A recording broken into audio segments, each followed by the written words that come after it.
You have an introduction for Dr. Shah? So Dr. Shyam is Assistant Professor in the Department of Pediatric Oncology at Tata Memorial Hospital, Mumbai. He's had 3 oral papers in PSYOP over the past 3 years, and one of his seminal work has been on intra-arterial chemotherapy in retinoblastoma. So looking forward to hear your argument. Just give me a minute. Yeah, is my slide visible? Yes, it is. Yes, and audible. So I think all of you have heard Dr. Vinay's side of the argument. Moving ahead, I will be discussing on intra-arterial chemotherapy for retinoblastoma in the Indian setting. So this is a disclaimer. Intra-arterial chemotherapy is only for intraocular retinoblastoma. I do not think there is enough data worldwide to suggest that that can be used for extraocular retinoblastoma. So this is only for intraocular retinoblastoma. Within intraocular retinoblastoma, it has been commonly used for retinoblastoma with group C, D, and selected group E eyes, and more commonly in bilateral retinoblastoma for more advanced group D and group E eyes. So just to quickly summarize the procedure, how is it done? It is generally a one-day procedure. General anesthesia is administered for the child. Then the ipsilateral femoral artery is cannulated, and through the aorta and the carotid arteries and internal carotid arteries, the ophthalmic artery is cannulated. Finally, the catheter tip is placed at the tip of the ostium of ophthalmic artery. Once this is done, a dye is injected, and you can see the choroidal blush here, and this is what the interventional radiologist look for. Once a choroidal blush is confirmed, then the catheter is in place and the drugs are injected. So the drugs commonly used are melphalan, topotecan, and carboplatin, and each of these drugs are either used individually or in combination.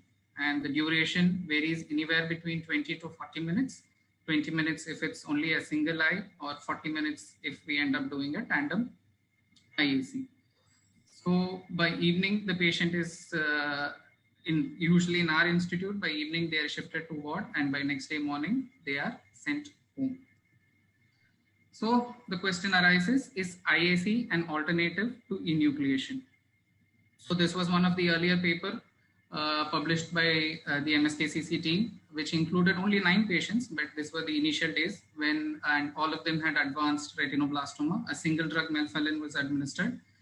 And after a follow-up of 8 months, what they saw was the 7 eyes would avoid enucleation, and 2 eyes which were enucleated due to other reasons and had no active disease. Subsequently, 8 years down the line, the same group from MSKCC published another paper. So here they compared the outcomes of patients before 2010 and after 2010. And all of them were advanced intraocular retinoblastoma, that is group D and group E. A total of 156 patients were included. As you can see, the use of primary enucleation as a modality of treatment for advanced intraocular retinoblastoma started to drastically reduce, while more and more patients were being offered IAC. In this graph to your right, you can see even group E patients were being offered IAC as a modality of treatment, and it was not only for group B patients. Even then, 50% of the patients with group E eyes were being enucleated. As a result of which, before 2010, the ocular salvage rate, which was only 50%, drastically improved to 90-95% after 2010. So the next question, is IAC effective in advanced group D and group E retinoblastoma? I think Dr. Vinay already highlighted this table here, and in general, the ocular salvage for group D varies anywhere between 50 to 100%, and group E 35 to 65%. I shall soon come back why there is a disparity in outcome to these in ocular salvage rate. So this is another paper which was published by the MSKCC team, so where they looked into their a decade-long experience with the use of IAC. There was a huge number of eyes which were included in this study, around 450 eyes, most of them having 60% of them having bilateral disease, 60% again having advanced group D, group E retinoblastoma, and 50% in whom the IAC was given as salvage treatment. because it was over a decade period. Anywhere between 1 to 3 drugs were used for this. So what did the results say? The treatment failure, that is losing an eye, enucleation within 3 months of starting IAC was only 3.5%, and the 1 year overall ocular survival was 96%. Mind you, a significant number of patients for advanced disease, and these were patients on whom IAC was used as a salvage. And the 1 year EFS, that is those patients who did not undergo any enucleation or radiation therapy, was 96%. And subsequent no therapy was another 90%, and no recurrence was seen in 75%. Even though 25% did have recurrence, none of them eventually required enucleation. And the overall recurrence, which included both metastatic and trilateral retinoblastoma, was 1.5%. So the next question is IAC better than IVC or enucleation for local tumor control? This was one of the earlier papers published in 2013, where they included predominantly bilateral disease. And what they found was patient who, when they received primary IAC versus patient who received primary IVC, the recurrence rate was much higher for patients who received intravenous chemotherapy.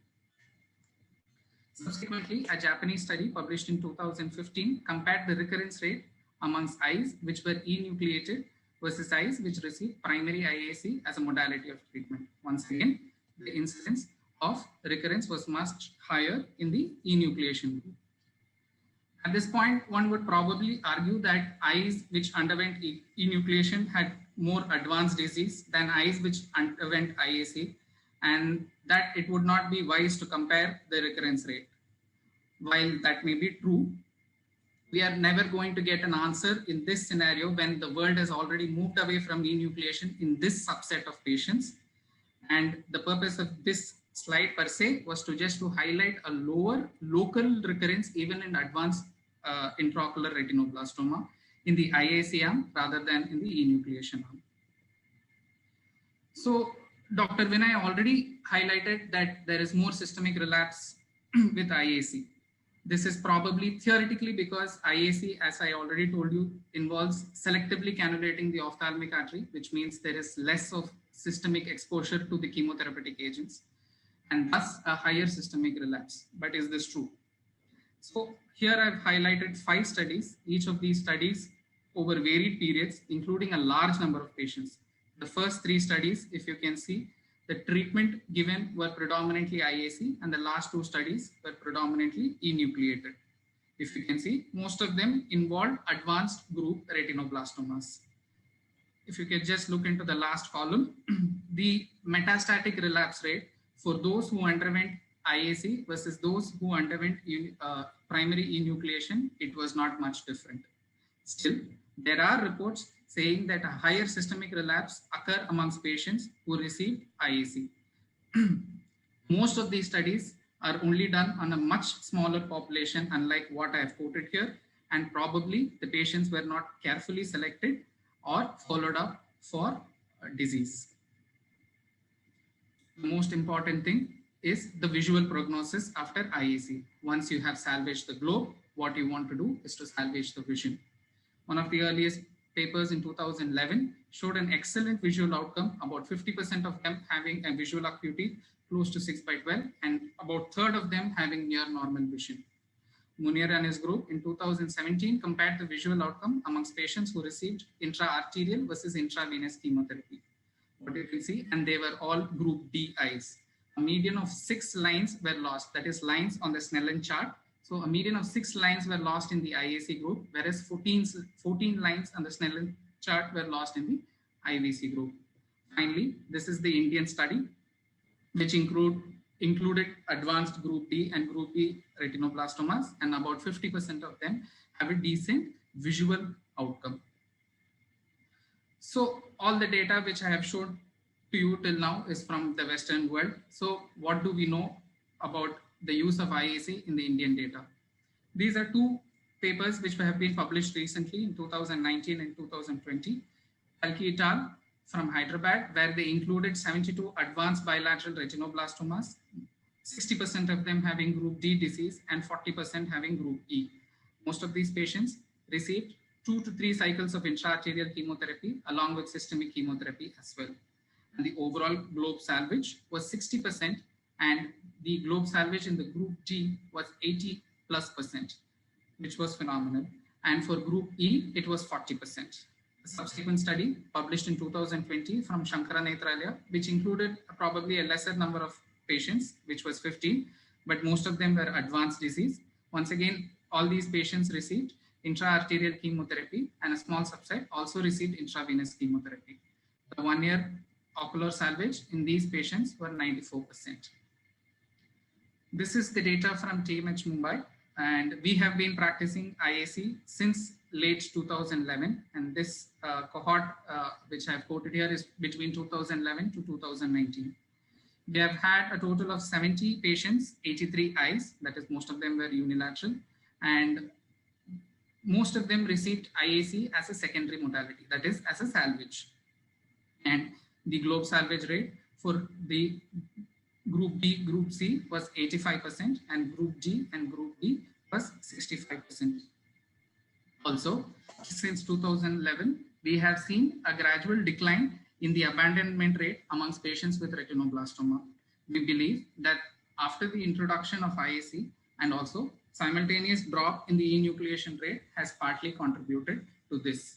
So I would say a way to avoid abandonment is probably not to enucleate the eye when an alternative modality of treatment is possible. So downsides of enucleation. So this makes things easier for me. Enucleation per se is a downside. I do not know whether any patient will want to lose the eye. If not, these are the other reasons which have been shown in literature: poor scholastic performance, higher treatment abandonment rates, just like how I showed you in our experience. Obviously, prosthesis-related problems. Enucleation can never be a one-time thing. The patient needs to be on continuous follow-up, one for your prosthesis and prosthetic-related problems, and other is for monitoring for subsequent disease development. Then, when the prosthesis is improper or prosthesis is not easily available, then you have orbital collapse or scarring of globe. Obviously, the major problem being psychological, and not every patient will have access to custom-made prosthesis. So this is a disclaimer from my side. I have already pointed out in the beginning that while we choose IAC, we should be careful on which patients we choose. So the initial few slides did show the outcome varying anywhere between 50 to 100%.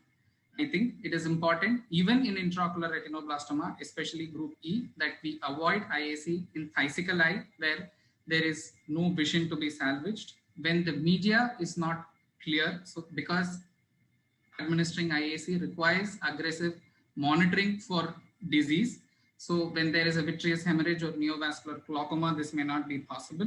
When the anterior chamber is involved, when there is transcleral or optic nerve invasion, all this pretty much means that the disease has already gone beyond the globe. Also, you would probably expect a higher rate of failure. That is what you had seen in the initial studies when there are intravitreal seeds. But it is important to understand 60% of these eyes can still be salvaged. And with few centers now performing intravitreal chemotherapy, the salvage rate has will definitely go up to 80 to 90%. So this is some data which I have collected from my interventional radiology team and my colleagues. I may have missed out few centers, but these are the centers in India at present which are providing intra-arterial chemotherapy. And to conclude, IAC can save more eyes, definitely, has a much lesser systemic toxicity, a shorter treatment time if abandonment is your major concern, and definitely more socially acceptable than enucleation. Thank you.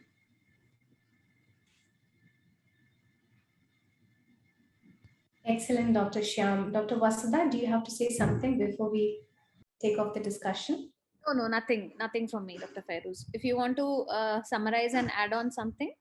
Yeah, sure. So both of them were excellent in their debate, and ocular oncology point of view, and being a debate, I think I should be very fair. I'm not biased here between enucleation and intraarterial chemotherapy, but we as ocular oncologists, when we decide what is the indication of each, there are certain, certain indications and contraindications that we always think of. So since the topic is regarding intra-arterial chemotherapy versus enucleation in an Indian scenario, as Dr. Vinay and Dr. Shyam, both of them like really pointed it out, we are not talking about group A, we are not talking about B or C here. Let us limit and focus on to group D and group E eyes here. So we all know that intra-arterial chemotherapy being a targeted therapy. So the concentration of chemotherapeutic drugs inside the tumor and the eye is much, much higher when we consider systemic chemotherapy. And group D eyes are, at this scenario when treatment of retinoblastoma is undergoing a major evolution, which is creating definitely a revolution. So why don't we go with time? So, and in India, I would definitely agree that we have very skilled neurosurgeons, interventional neuroradiologists. We have no dearth of skill in India. It's just that, we have to initiate more centers who can accept this particular treatment and do it off. So now regarding indications, we are not talking about group E much here, because we all know that group E eyes with all the clinical features that Dr. Shyam had shown in his last slide, which does definitely have some risk of systemic micrometastasis. So use of intra-arterial chemotherapy in group E eyes is not much accepted, although Dr. Abramson's group have reported 90% eye salvage in group E eyes, but in other groups, it's almost 5 to 36%, not more than that. So group E eyes and intra-arterial chemotherapy, if I choose Shyam versus Vinay, I would definitely choose Vinay. All right. So there is definitely a risk for systemic micrometastasis, and the outcome is not very encouraging, not at all encouraging, in fact. But there are situations where parents force, they are willing to take that risk, and they really, really want to salvage the eye. It's not easy to convince a parent for enucleation. Really not easy. And Shyam really pointed it out, because Vinay was talking about treatment abandonment in IAC. Actually, it is enucleation. Whenever you tell a patient that the child is going to undergo enucleation, they just disappear. So be it IAC or systemic chemotherapy, we just kind of, hold on to the patient. Ultimately, even if I know that I'm going to enucleate the eye, it's kind of a buying time for the parents to understand the scenario and kind of, digest the fact that the child is having a cancer and ultimately might have to enucleate. So we're not talking about IAC in group E also here. All right. Now, the major chunk of IAC and its effectiveness is in group D eyes. So, a few of the studies that I have done, I have been part of those researches. So when we compare, so now actually we should actually compare systemic chemotherapy versus IC rather than enucleation. Of course, we know some part of it goes for enucleation as well, but very less now with the introduction of intravitreal chemotherapy, because group D eyes are mostly a vitreous disease. And we are so lucky to have an excellent tool in our hands, which is intravitreal chemotherapy, be it a diffuse seed, be it a focal seed, or a dust, or a clouding, whatever it is. So even the salvage of eye with group D eyes, be it IAC or intra-arterial chemotherapy, in fact, that should have been the debate at group D eyes rather than enucleation. It has gone up. So systemic chemotherapy, the salvage rate was 45% initially, but with the introduction of intra-arterial chemotherapy, it's definitely the data and the experience that we have, it has gone even up to 95%. So why not accept the fact that there is a new modality of treatment available, just get into the practice and try to salvage as much as eyes as possible. I'm sure all of us as doctors, we have kids, we all, are empathetic towards the parents, and we always sit in their shoes and think. So I would say that if it is possible to salvage the eye as much as possible without any risk to life, we definitely need to think of a modality which would help in preserving the eye, and IAC definitely is effective in group D eyes. Now, when we talk about bilateral advanced disease intraocular, we can't enucleate bilateral. I mean, it's very, very, devastating for the parent and the patient. So then Dr. Sham had shown us, we kind of even think of bilateral IAC, whichever eye can be salvageable, even a little bit of vision can be salvaged, we do consider that also. So Dr. Vinay, like it's very difficult in a group D bilateral eye or a group E bilateral eye that you kind of advise the parent for bilateral enucleation. It's very, very difficult from a doctor point of view, the parent point of view, and the societal norms. Yeah, so I think most of the things have been really, really highlighted well over here. And regarding the safety of IAC in infants, most of these children are infants, Dr. Vinay. And for a very good interventional neuroradiologist, it's not difficult for them to go into these tiny arteries, to be very honest. So 5 weeks is my youngest child who has undergone intraarterial chemotherapy, and there was no side effects in that. So age probably is not a criteria.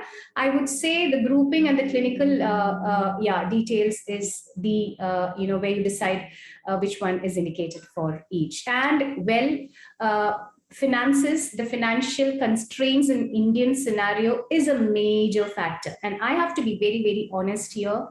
I practice in China and in India. So 95% of my patients in India undergo systemic chemotherapy for eye salvage, whereas 98% of my patients in China undergoes intra-arterial chemotherapy for eye salvage. So, well, Vinay, that is something really nice that you pointed it out. Financial constraints definitely is an issue in India to accept IAC as a treatment modality. Yeah. Okay, that's what I would want to summarize here, Vasudha. If Dr. Shyam or Vinay want to talk anything, just for the interest of time, I think we will limit the discussion to this.